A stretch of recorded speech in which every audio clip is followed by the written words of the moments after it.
Okay, so that is essential. So basically, we are learning over here in this particular chapter number 3, the transmission system. So the transmission system, as you know, uh, basically consists of so many components, and it starts from here. So this is your power plant. This is your clutch. This is your gearbox. Here comes the joints. This is a propeller shaft. This is your differential. Here comes your axle, and then torque is transmitted to wheels. So whatever power generated over here will be transmitted to wheels through this particular transmission system, and that is what we are supposed to study in this particular chapter. And the first component out of it is the clutch. So as discussed earlier,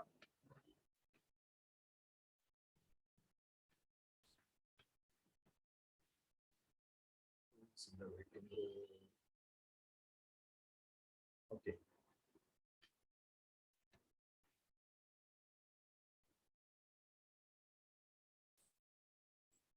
Okay, so we have here the engine.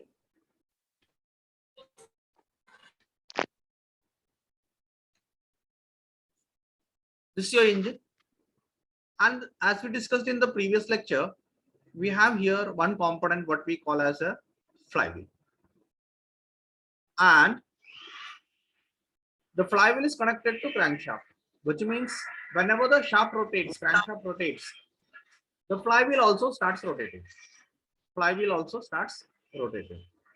Now we want to take the power out. So what we have done, we have used this particular flywheel as a mean for taking out the power. आपल्याला ह्या flywheel पासून power बाहेर काढायची. So that is what the solution is. मग आता या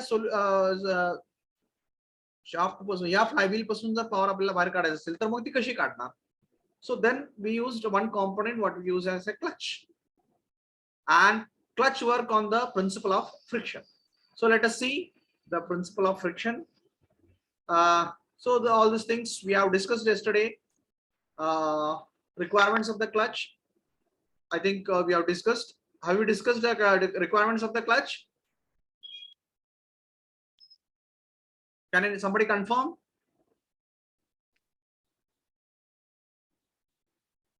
Have we discussed the requirement of the clutch?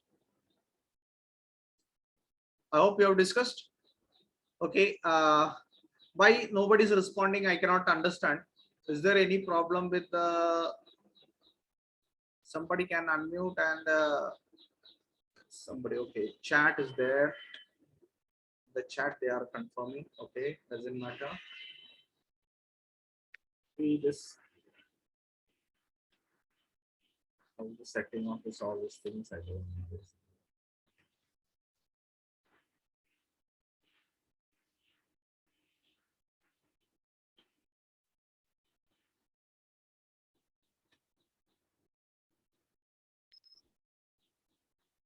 Okay.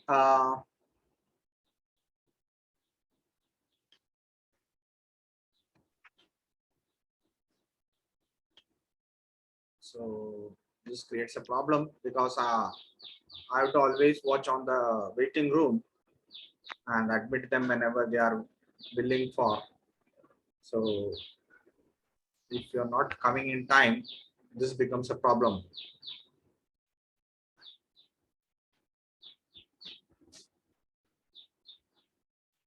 Okay, so जेवढं काय टॉर्क इंजिन मध्ये तयार होईल ते सगळं ट्रान्समिट करायला पाहिजे. That was one requirement. आता हे रिक्वायरमेंट म्हणजे काय, या गोष्टींची पूर्तता झाली पाहिजे क्लच मध्ये, बरोबर. कुठल्या कुठल्या गोष्टींची, जेवढे काय पॉवर आहे तेवढं सगळं ट्रान्समिट झाला पाहिजे. First one. Second, gradual engagement without jerk. Jerk होता असता कामा नये. ज्या वेळेला एंगेजमेंट किंवा डिसएंगेजमेंट होईल त्यावेळेला गाडीला जर्क येता कामा नये. जे काही हीट तयार झाले ते डिसिपेट झाली पाहिजे. जे काय व्हायब्रेशन्स आणि नॉइज आहे त्याला डॅम करता आलं पाहिजे.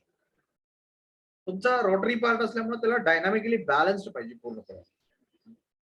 नसेल तर काय होतं, आपण तुम्ही थिअरी ऑफ मशीन मध्ये शिकलाय, यू विल क्रिएट व्हायब्रेशन्स. सगळं as far as possible it should be smaller and less in weight, smaller and less in weight, and it should be easy to operate. So these were the requirements. तर आपला आता flywheel जे आहे that is going to be the driving member, आणि it is connected to the pressure plate and a clutch plate. दोन कॉम्पोनेंटला आपण त्याला connect करणार, एक प्रेशर प्लेटला आणि क्लच प्लेटला. हे तुमचं फ्लायव्हील आहे,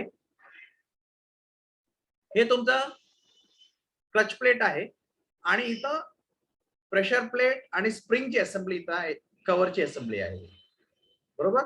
तर आता आपल्याला काय करणार आहे, आपण एक फ्लायव्हील, एक क्लच प्लेट आणि एक प्रेशर प्लेट. तर याचा प्रिन्सिपल जर तुम्ही म्हणाल तर हा तुमचा प्रिन्सिपल झाला. काय आहे की आपण एक दोन डिस्क घेतले, बरोबर, एक रोटेट होतोय, हा डिस्क रोटेट होतोय.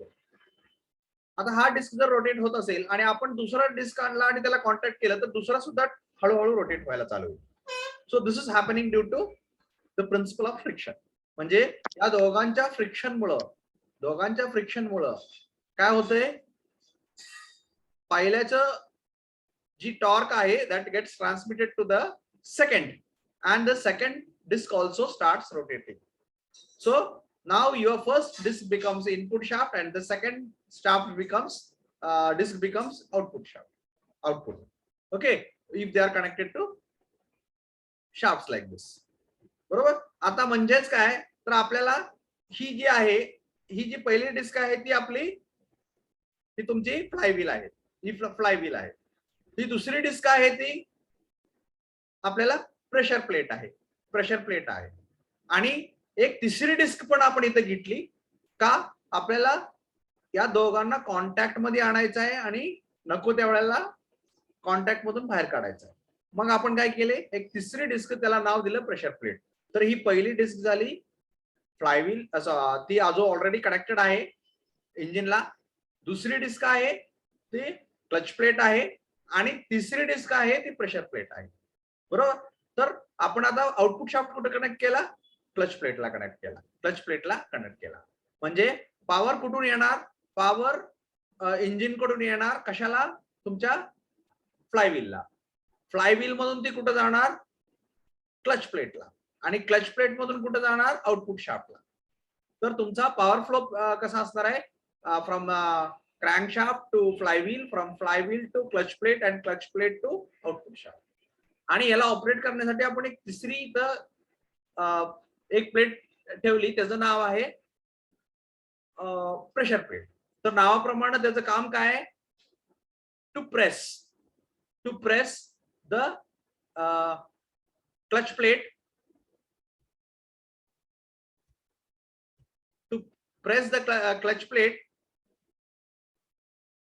to press the clutch plate on the flywheel.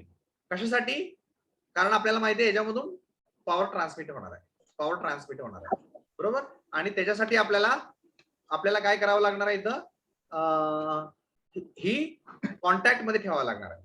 मग इन जनरल ज्या वेळेला आपण क्लचला हात लावत नाही त्यावेळेला हे ऑलरेडी कॉन्टॅक्ट मध्ये असतं. मग इथं कॉन्टॅक्ट ही मूव्ह करण्यासाठी आपल्याला काय केलं, आपण सुरुवातीला इथे स्प्रिंग वापरलं. तर ह्याच्या पुढच्या मागच्या बाजूला एक स्प्रिंग असते. मग त्या स्प्रिंग मुळे काय होतंय की हे इकडे सरकतंय, आणि या स्प्रिंगच्या फोर्स मुळे हे याच्या कॉन्टॅक्ट मध्ये राहतंय. मग ज्या वेळेला आपल्याला क्लच रिलीज करायचं त्यावेळेला आपण काय करणार, या स्प्रिंगच्या, ही तुमची दिसते ती स्प्रिंग आहे, या स्प्रिंगच्या अगेन्स्ट आपण त्याला माघारी ओढणार. Okay, so that is how it works. तर ही तुमचा प्रिन्सिपल. तर प्रिन्सिपल तुम्हाला अजून एकदा मी डेमॉन्स्ट्रेट करतो how it is working. So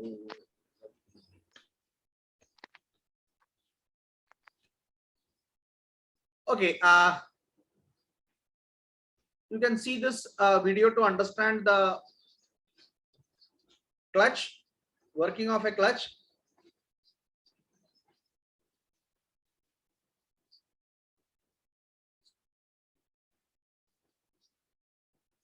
तर इथं बघा, इथं काय आहे, इथं हा तुमचा फ्लायव्हील आहे, बरोबर. या फ्लायव्हील मध्ये पॉवर आहे सध्या. हे आपल्याला कशाला ट्रान्समिट करायचंय, गिअर बॉक्सच्या शाफ्टला. म्हणजे हा शाफ्ट जो दिसतोय, या शाफ्टला आपल्याला पॉवर ट्रान्समिट करायची, बरोबर.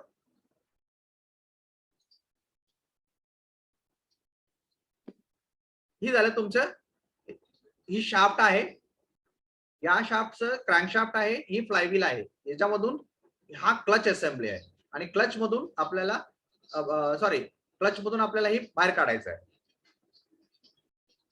बरोबर. हे अशा प्रकारे आपल्या इंजिन मधून इथे येतं, ही गिअर बॉक्स बसला तर ह्याच्यामध्ये आपल्याला क्लच येतो, बरोबर.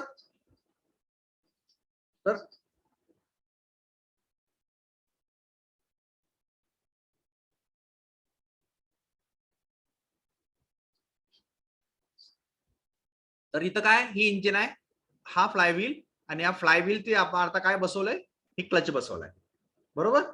आता क्लचच्या मागच्या बाजूला काय बसणार, तर गिअर बॉक्स बसणार, बरोबर. तर हा आला गिअर बॉक्स तुमचा. आता प्रश्न हा आहे की आपला क्लच कुठे बसला, इंजिनच्या आणि गिअर बॉक्सच्या मध्ये. मग प्रश्न असा येतो की क्लच आपल्याला इंजिनच्या आणि गिअर बॉक्सच्या मध्ये का पाहिजे. समजा आता माझा क्लच गिअर बॉक्स नंतर बसवला, what is going to happen? Is it possible that I'm going to put my clutch after the gearbox? Gearbox नंतर जर मी क्लच बसवला तर काय होईल? Can somebody unmute and tell? कोणी सांगू शकेल का? क्लच हा आता आपण सांगितल्याप्रमाणे कुठे बसतोय, गिअरबॉक्सच्या अगोदर बसतोय. जर गिअरबॉक्स नंतर जर क्लच बसवला तर काय होईल? Can somebody unmute and tell? Problem with gear shifting. बर, अजून दुसरं काय? अनम्यूट करून सांगा. कोणाला बोलायचं असेल तर अनम्यूट करून पण बोलू शकता.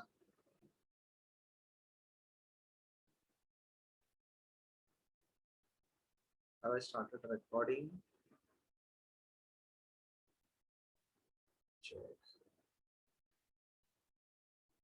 Okay. Recording is on. Yes. Any other problem? कुणी काय सांगू शकेल का की क्लच जर गिअरबॉक्स नंतर बसवला तर काय होईल? कारण येते ना, ठेवा तुम्ही या सगळ्या कॉम्पोनंट्स थिअरी ऑफ मशीन मध्ये शिकलेला आहे, मशीन डिझाईन मध्ये शिकलेला आहे. आता हा सब्जेक्ट हा ऍप्लिकेशन सब्जेक्ट आहे. तुमच्या सगळ्या कॉम्पोनंटचं ऍप्लिकेशन इथं होतंय. तर क्लच काय शिकलाय तुम्ही थिअरी ऑफ मशीन मध्ये, गिअर काय शिकलाय, गिअरचे वेगळे वेगळे ड्राईव्ह शिकलेले आहे तुम्ही, तर त्याचे सगळं ऍप्लिकेशन तुम्हाला इथं आता दिसत आहेत. तर हे ऍप्लिकेशन शिकत असताना हे मला सांगा आता की जर क्लच मी गिअरबॉक्स नंतर बसवला तर काय होईल? Problem in gear shifting. बरं ठीक आहे. सुशांत, मला सांग की काय गिअर शिफ्टिंग मध्ये प्रॉब्लेम होईल?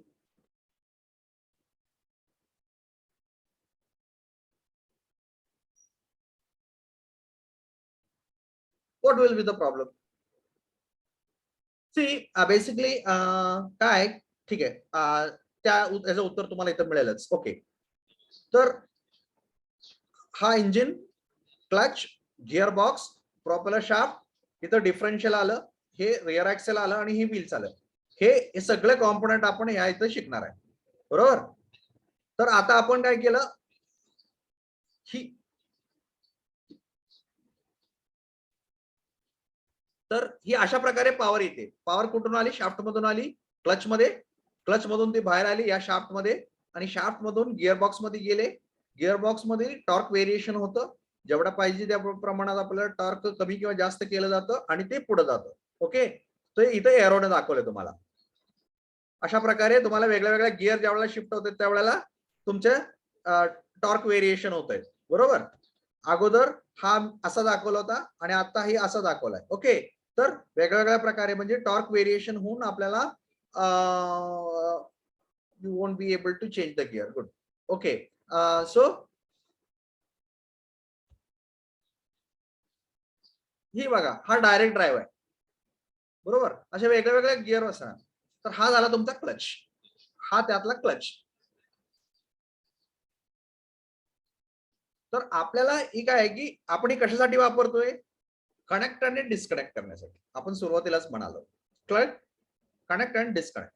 आता कधी कनेक्ट करायचा आणि कधी डिस्कनेक्ट करायचा, तर कनेक्ट करायचा कधी, ज्या वेळेला आपल्याला पॉवर पाहिजे त्यावेळेला. डिस्कनेक्ट कधी करायचा, पॉवर नको आहे त्यावेळेला. आता जर आपण गिअर शिफ्टिंग करत असू तर काय करणार आहे, आपल्याला ते एका गिअर मधून काढून दुसऱ्या गिअर मध्ये, म्हणजे त्या पॉवर जी कनेक्शन आहे त्या आता लिंक केलेलं आहे. आता ही याच्यामधून पॉवर येते, याच्यामधून पॉवर येते, याच्यामधून याच्यात पॉवर येते आणि ह्याच्यामधून ही आउटपुट शाफ्ट आला. तर ह्या आउटपुट शाफ्टला जर आपल्याला पॉवर द्यायचा असेल तर ह्या ही जी गिअर्स फिरतायत ह्याच्या कोणाचं कनेक्शन आहे, ज्या शाफ्ट त्या शाफ्टची ज्या गिअरचं कनेक्शन होईल त्या गिअरचं रोटेशन रोटरी मोशन आहे ती त्या शाफ्टला मिळणार. बरोबर आहे. मग ही कनेक्शन आहे, कधी कुठला गिअर कनेक्ट करायचा आहे, हा गिअर कनेक्ट करायचा आहे या शाफ्टला, हा गिअर कनेक्ट आहे या शाफ्टला, का हा गिअर कनेक्ट करायचा ह्या शाफ्टला. बरोबर, हे ठरवणं म्हणजे गिअर शिफ्टिंग. बरोबर, ही ठरवणं म्हणजे गिअर शिफ्टिंग. आणि आता हे ठरवायचं म्हणजे आणि शिफ्टिंग करायचं म्हणजे ज्या वेळेला एखाद्या गिअर मध्ये असतो त्यावेळेला एक ठराविक रोटरी स्पीड, एक रोटरी मोशन ती फिरत असतं. बरोबर, आणि अचानक ज्या वेळेला तुम्ही गिअर शिफ्टिंग करता त्यावेळेला ती वेगळ्या स्पीडने फिरायचं आहे. आणि ती जर तुम्ही स्मूथली नाही केलं, ती जर व्यवस्थित नाही केलं तर काय होईल, की गिअरच्या टीथ वरती त्याचं लोड येतो आणि गिअर टीथ तुटतात. बरोबर, तर तसं होऊ नये म्हणून आपल्याला सॉफ्ट स्मूथ डिस्कनेक्शन आणि कनेक्शन पाहिजे. बरोबर, आणि गिअर शिफ्टिंग तर बेसिकली का पाहिजे, गिअर शिफ्टिंग बेसिकली एवढ्यासाठी पाहिजे आपल्याला की आपलं पॉवर जे आहे किंवा जी टॉर्क आहे, म्हणजे ज्या वेळेला गाडी प्लेन रोडवरती जाते तर प्लेन रोडवरती जाताना जी व्हील्सला जी टॉर्क पाहिजे आणि तीच गाडी जर चढावरती चालली असेल तर त्यावेळेला व्हील्सला जी टॉर्क पाहिजे ती वेगळं असणार आहे. मग ही टॉर्कचं व्हेरिएशन जी आहे ती पुरवण्यासाठी आपल्याला काय व्यवस्था दिली, एक गिअर बॉक्स दिलाय. आणि ती टॉर्क व्हेरिएशन जर करायचं असेल तर आपल्याला काय करायला पाहिजे, पहिल्यांदा या गिअर मधून आपल्याला पॉवर काढून घेतली पाहिजे. पॉवर काढून घेतली, ह्याच्यामधून पॉवर काढून घेतली तर मग आपल्याला पाहिजे त्या गिअरला जोडून नंतर परत आपण कनेक्ट केली की नंतर त्या पद्धतीने ती पॉवर ट्रान्समिट करते. नाहीतर काय होईल, आपल्याला गिअर शिफ्टिंग करताना गिअर तुटतायत. का, ज्या वेळेला समजा आता मी ही आता असा साईडला ओढून ही करतोय असं ग्रे धरा की ह्याच्या कनेक्शन आणि डिस्कनेक्शन म्हणजे स्लायडिंग टाइप ऑफ गिअर असेल तर त्या केसमध्ये काय होईल, ही ज्या वेळेला पूर्ण असं थोडासा कॉन्टॅक्ट मध्ये येईल त्यावेळेला ह्याच्यामधून ह्याच्यामध्ये पॉवर जाते, परंतु किती थोड्याशा पार्ट वरती लोड येतो टीपचा. बरोबर, आणि त्या केसमध्ये काय होईल, ती गिअरची जी टिप आहे ज्याच्यावरती लोड येतो ते तुटण्याची शक्यता आहे. तर आपल्याला त्या केसमध्ये इथं काय पाहिजे, पॉवर नको आहे. मग पॉवर नको आहे म्हणजे काय की इंजिन पासून ही सिस्टम आहे, ही गिअर सिस्टम आहे ती पूर्णपणे डिसएंगेज करायला पाहिजे, म्हणजे त्यातले पॉवर आली नाही पाहिजे. मग आपण गिअर शिफ्टिंग करून नंतर परत त्याला पॉवर द्यायची. म्हणजेच काय, तर गिअर शिफ्ट करायच्या अगोदर पहिल्यांदा त्यातले पॉवर काढून घ्यायची आणि गिअर शिफ्ट झाल्यानंतर परत त्याला पॉवर द्यायची. आणि हे करण्यासाठी आपल्याला मेकॅनिझम काय दिलंय, तर क्लच दिलाय. म्हणजे आपण काय करणार, क्लच वापरून इंजिनची पॉवर या गिअरबॉक्सला जी मिळत होती ती पहिल्यांदा काढून घेणार. म्हणजे आपण क्लच दाबला, क्लच दाबल्यानंतर काय झाला, क्लच डिसएंगेज झाला. आता क्लच डिसएंगेज झाला त्यावेळेला यातील पॉवर बंद झाली. ओके, आणि नंतर परत आपण काय केलं, गिअर शिफ्टिंग केलं. गिअर शिफ्टिंग केल्यानंतर परत आपण काय करणार, परत क्लच एंगेज करणार. आता एंगेज केलं की काय झालं होणार, पॉवर इकडे यायला लागली.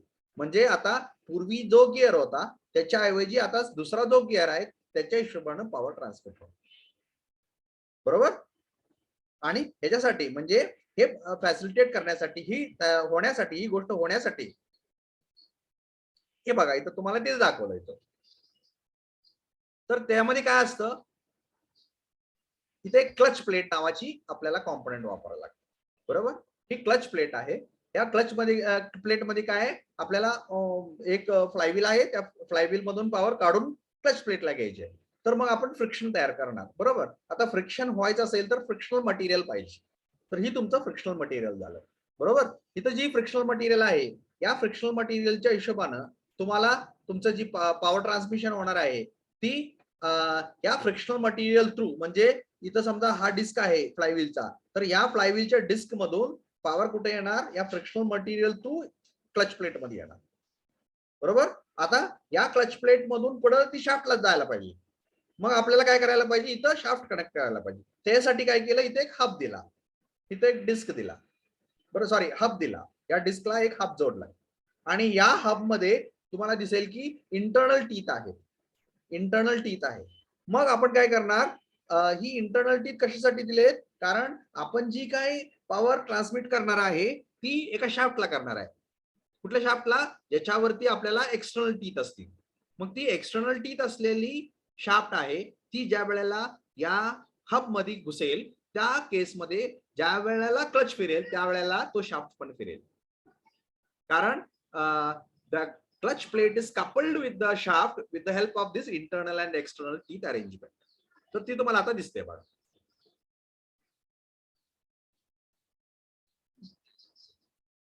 ओके, आता ही फ्लायव्हील तरी जाऊन बसले.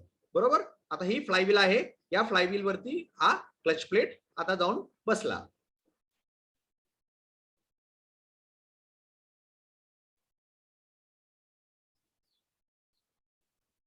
ओके, तर आता ही जी फ्लायव्हील आहे या फ्लायव्हील आपलं म्हणजे पॉवर आता इथून कुठे येणार, हे जाता येणार. बरोबर, आता आपल्याला पुढे जाऊया.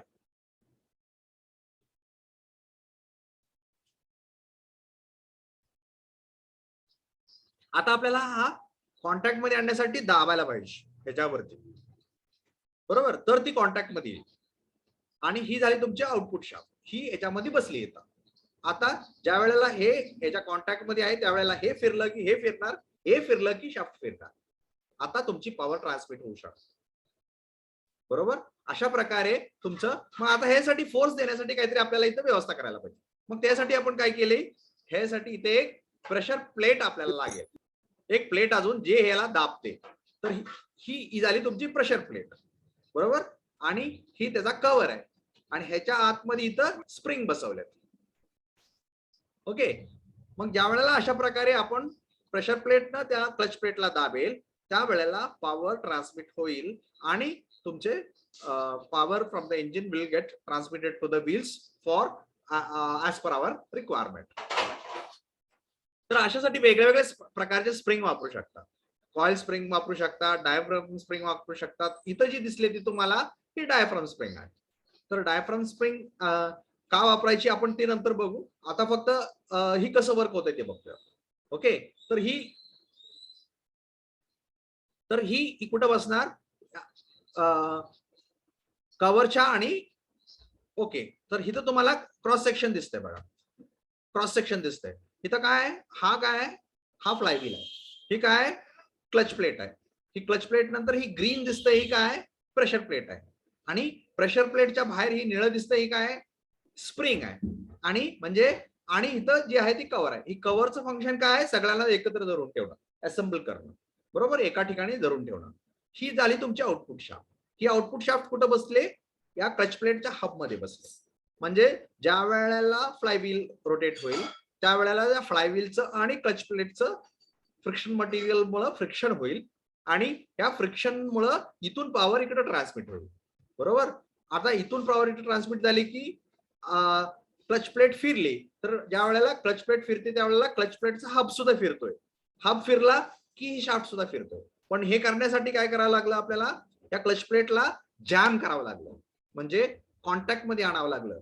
Clutch plate is getting jammed in between the flywheel and the pressure plate.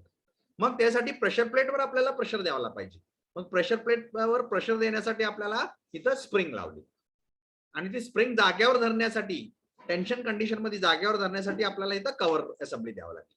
Okay, तर मला वाटतं सगळ्यांना समजलं कन्स्ट्रक्शनल डिटेल्स.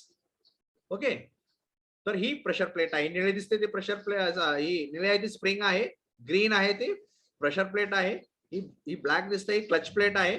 तर इथं तुम्हाला दिसतंय की ही कशा प्रकारे प्रेशर प्लेट दाबले. ही प्रेशर प्लेट दाबली की काय होतंय, ही एक मिनिट तुम्हाला थोडस मागे घेऊन दाखवतो परत.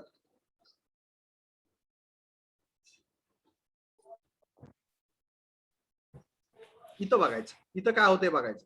इथं तुम्हाला दिसेल की इथं ती मागं ओढले जाते. इथं हे अशा प्रकारे कनेक्ट केले असते. हे पोर्शन दाबला की ही पोर्शन बाहेर येते, ही माघारी येते आणि त्याच्यामुळे काय होतंय, ही डिसएंगेज झालं. आता ही इकडे ओढलं गेलं म्हणजे काय, ह्याच्यावरचं जे प्रेशर आहे ती रिलीज झालं, म्हणजे क्लच डिसएंगेज झालं. म्हणजे हे काय केलं आपण, प्रेशर इथं अप्लाय केला, इथं प्रेशर अप्लाय केल्यामुळे ह्याची साईडची, ही साईडची बाजू आहे ही बाहेर आली. ओके, असे म्हणजे ही आतली बाजू ज्यावेळेला दाबली त्यावेळेला ही बाहेरची बाजू बाहेर ओढली गेली, म्हणजे आणि ह्याच्या बरोबर प्रेशर प्लेट कनेक्टेड आहे. मग काय होईल, प्रेशर प्लेट ह्याच्या बरोबर माघारी येईल, म्हणजे माघारी ओढली जाईल. आता प्रेशर प्लेट माघारी ओढली म्हणजे ह्याच्यावरचा जो प्रेशर होता तो प्रेशर आपल्याला रिलीव्ह केला गेला. ओके, ह्याच्यावरती रिलीव्ह केला गेला आणि त्यामुळे आता clutch plate doesn't have the pressure to keep it in contact with the flywheel.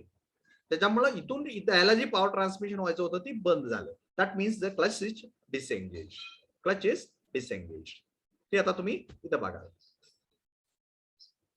बरोबर. आता इथं क्लिअरन्स तयार झाला, म्हणजे इथं गॅप तयार झाला, म्हणजेच काय, ह्याच्यामध्ये आता कॉन्टॅक्ट नाहीये. ओके, म्हणजे आपण त्या क्लच प्लेटला माघारी ओढणं म्हणजे तुमचं रिलीज, क्लच डिसएंगेज झालं, आणि प्रेशर प्लेटला दाबून ठेवणं म्हणजे एंगेज. ओके, मग आपल्याला ज्या वेळेला डिसएंगेज करायचं त्यावेळेला आपण काय करणार, त्या प्रेशर प्लेटला माघारी ओढणार. प्रेशर प्लेटला माघारी ओढलं की क्लच फ्री झाला, क्लच फ्री झालं की पॉवर ट्रान्समिशन बंद होतं.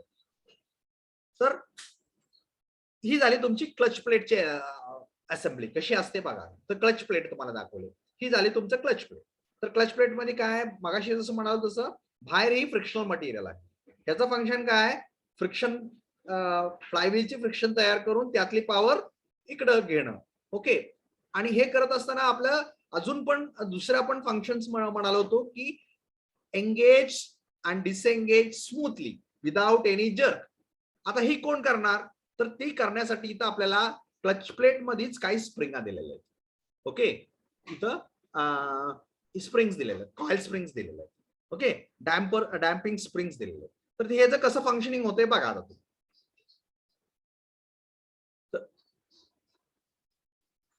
ही अशा प्रकारे बसवलेल्या असतात, बरोबर. ही तुमचं डिस्क आहे, हे डिस्क इथं बसवलंय, म्हणजे पॉवर आता कशामधून ट्रान्समिट झाली, याच्यामधून या व्हाईट कॉम्पोनंट मध्ये, बरोबर, याच्यामधून या स्प्रिंगा थ्रू ह्या ग्रीन मध्ये, आणि ह्या ग्रीन मधून परत डिस्क मध्ये आले. म्हणजे आता काय केलं आपण, या फ्रिक्शनल मटेरियलच्या म्हणजे क्लच प्लेटच्या आणि हबच्या मध्ये स्प्रिंगा टाकलेत. आता स्प्रिंग झाले की काय होणार, डॅम्पिंग होणार, बरोबर. म्हणजे जे काय व्हायब्रेशन या क्लच प्लेट मध्ये येणार आहे, इंजिनचं फ्लक्च्युएशन, म्हणजे आपल्याला माहिती आहे ज्या अचानक पॉवर वाढली, पॉवर स्ट्रोक आला की थोडेसे पॉवर वाढते, त्यावेळेला काय होणार, it will try to speed up. Power नसेल त्यावेळेला it will try to decelerate. असं सगळं थोडंसं होतंय. जरी फ्लायव्हील जरी आपण कनेक्ट केला असेल तर 100% आपल्याला ते व्हायब्रेशन ही करता येत नाही. आणि प्लस मध्ये आपण अचानक ऍक्सिलरेट करतो, डिसेलरेट करतो, या वेळेला सुद्धा त्यातली पॉवर वाढते किंवा कमी होते, बरोबर. तर त्या केसेस मध्ये अचानक जर आपण ही सगळं दिलं याला, तर ही सगळं पार्ट सगळं क्रम्बल होऊन जाते, खूप लोड येईल. मग त्याला काय करायला, आपल्याला स्मूथन करायला पाहिजे. म्हणजे जी एंगेजमेंट आणि डिसएंगेजमेंट होणार आहे ती स्मूथन करण्यासाठी आपल्याला इथं काय दिलं, आपल्याला इथं परत स्प्रिंगा घेतल्या आपण, आणि स्प्रिंग कुठे कनेक्ट केल्या, तर क्लच प्लेटच्या जी फ्रिक्शनल मटेरियल पार्ट आहे, म्हणजे एक्सटिरियर ही जी सर्कम्फरन्शियल प्लेट आहे ज्याच्यावरती ही फ्रिक्शनल मटेरियल बसवलेत, त्याच्या आणि हबच्या मध्ये आपण स्प्रिंगा बसवल्या. आता ह्या स्प्रिंगा कशा काम करतात बघा. ही दिसते तुम्हाला प्रेशर. आता तुम्ही जस्ट बघा अजून एकदा की ही कसं काम करतंय. बघितलं म्हणजे आता काय होतं, ही जी मूव झालं परंतु हब मूव झाली नाही. म्हणजे ज्या वेळेला सुरुवातीला एंगेज होतंय म्हणजे क्लच ज्या वेळेला एंगेज झाला त्यावेळेला जर डायरेक्ट ट्रान्समिशनला दिला असतं तर खट्ट दिशेनं सगळं टीथ वरती लोड आला असता. पण आपण तसं नाहीये, तसं करत नाहीये. आपण स्लोली त्याला ट्रान्सफर करतोय. कसं स्लोली करतोय परत एकदा बघा.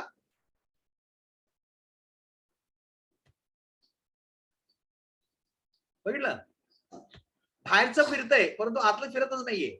आणि आता सगळा लोड कशामध्ये गेलाय, या स्प्रिंगाने घेतलाय.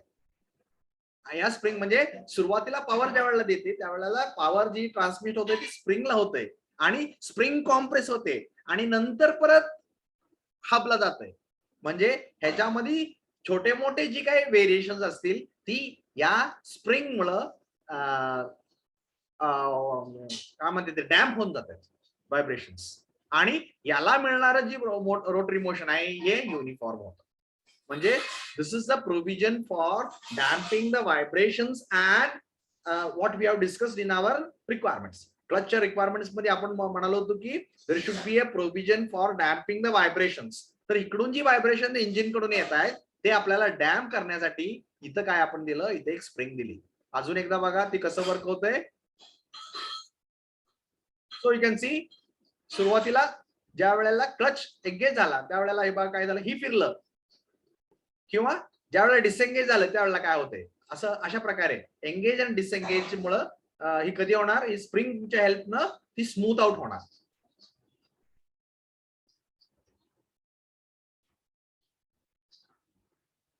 Okay, so I hope everybody has understood how the clutch works. Any doubt in with respect to the clutch working? Screen is not visible. Not visible. Why it is not visible? I have shared it.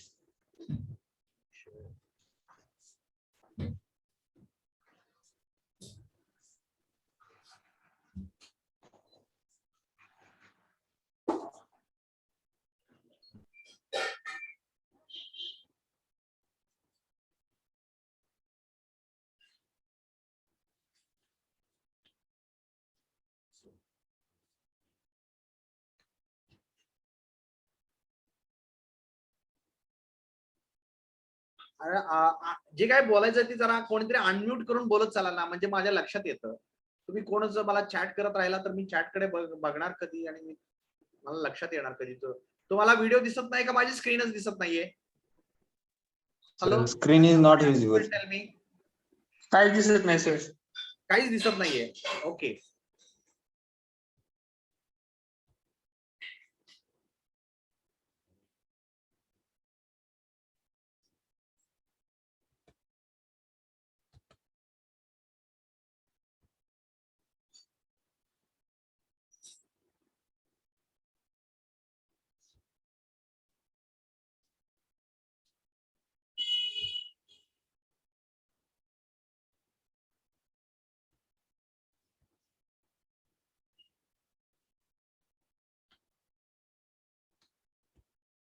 हा video तुम्ही आता कुणीच बघितला नाही का? कुणालाच video दिसला नाही? हॅलो, नाही सर. नाही का? बरं ठीक आहे. Okay, will once again explain.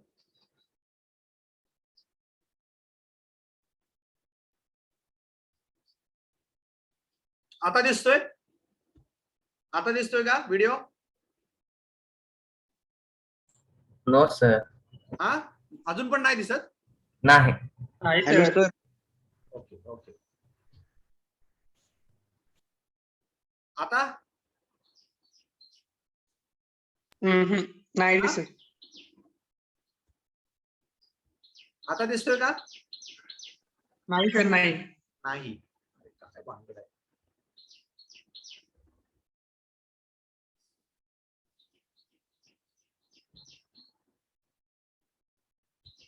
स्क्रीनच me share केली म्हणजे आता स्क्रीन मध्ये जे येईल ते सगळं दिसायला पाहिजे ना. दिसत नाहीये.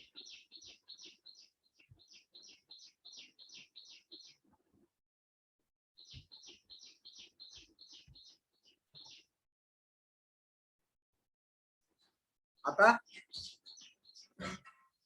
आता नाही सर नाही. हा नाही दिसत. दिसतंय कुणाला? No sir. No. बापरे. मागच्या वेळेला तुम्हाला मी व्हिडिओ वगैरे दाखवलं त्यावेळेला दिसत होते. आज काय झालं?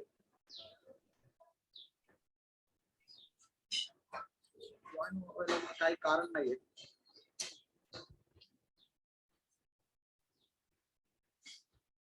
ठीक आहे. मी पुढच्या वेळेला दाखवतो. पीपीटी तर दिसते का? पीपीटी तरी दिसते का? No sir.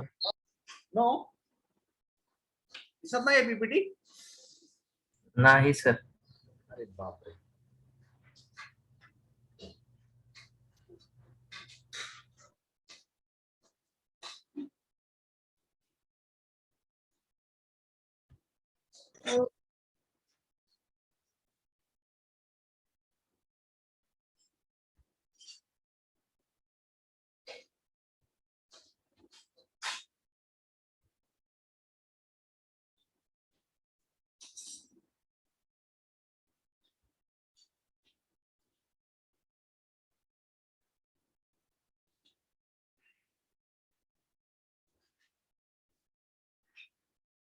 मी काय करतो, एकदा लॉग आउट होतो आणि परत लॉग इन होतो.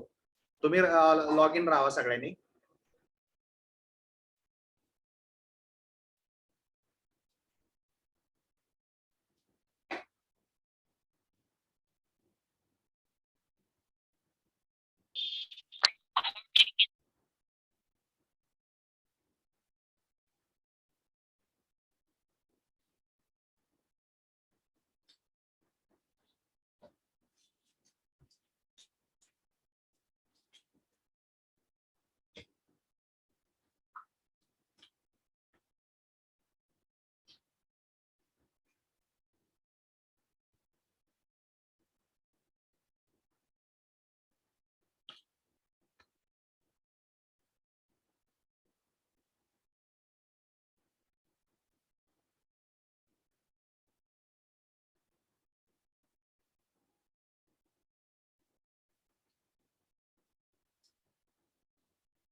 आता स्क्रीन दिसते.